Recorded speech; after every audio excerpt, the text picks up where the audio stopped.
तर कर्नाटकात FIR आणि इकडे सत्ताधाऱ्यांची नामुष्की. 0 FIR वर शशिकांत शिंदेंनी हे वक्तव्य केलेलं आहे. तर चौकशी करायची नाही हा मेसेज चुकीचा आहे.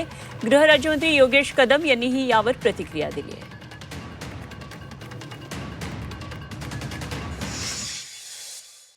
आज सुप्रीम कोर्ट की न्यायालयाच्या निर्णयाप्रमाणे FIR हा दर्ज करून घ्यायचाच असतो. दुर्दैवाने तो घेतला गेला नाही.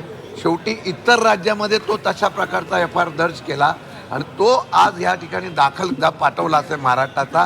तर महाराष्ट्राच्या पोलीस डिपार्टमेंटची आणि महाराष्ट्र सरकारची नामुष्की आहे.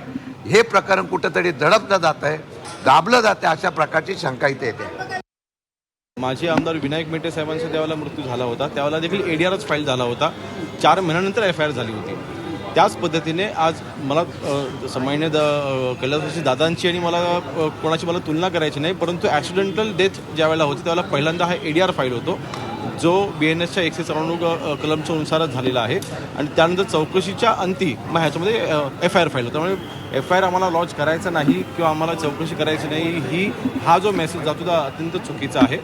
आमचं सरकार 100% महाराष्ट्राने इतका मोठा नेता गमावलेला आहे, त्याची झळ आम्हाला देखील आज बसते.